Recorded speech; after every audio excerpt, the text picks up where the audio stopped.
Sveiki visi! Šiandien čia susirinkome į Nokia testo apdovanojimus. Trumpai priminsiu, kad Nokia testas vyko 2 savaitės. Užsiregistravę dalyviai turėjo iškelti 30 klausimų testą. Ir šiandien atlikome 50 geriausiai išsprendusių testą ir jų vardai su slapyvardžiais yra šitame indexe. Šiandien ištrauksime 3 laimingusius žaidėjus, kuriems atiteks Nokia telefonai. Tai bus Nokia 5030 su radio imtuvu, Nokia 3720 atsparusis vandeniui ir dulkėms, bei stilingasis Nokia 2700. Taigi ilgai nelaukę, galbūt pradėkime žaidimą ir išsiaiškinsime, kas jau laimėjo tos telefonus. Aš neatliekama, ištraukiu pirmąją laimėtoją. Šita laimėtoja atiteks Nokia 5030 telefonus.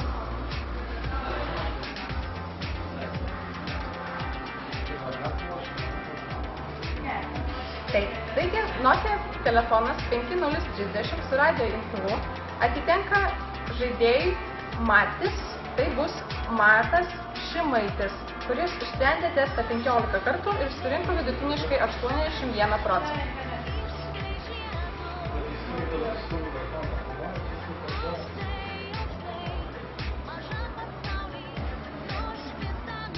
Dabar trauksiu antrą žaidėją, kuris laimėjo atsparųjį Nokia telefoną.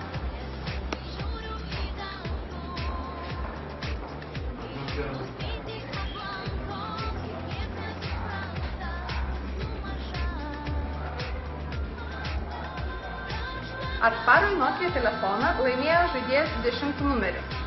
Jos slapyvardis yra Rytietis, tai yra Ernestas Kovoliūnas.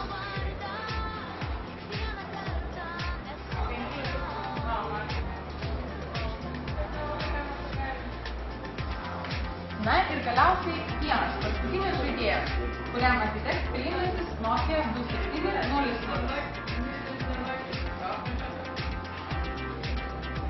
Štai šitas paskutinis laimėtasis, vienintelis iš visų likusių, kuriam atiteks telefonas.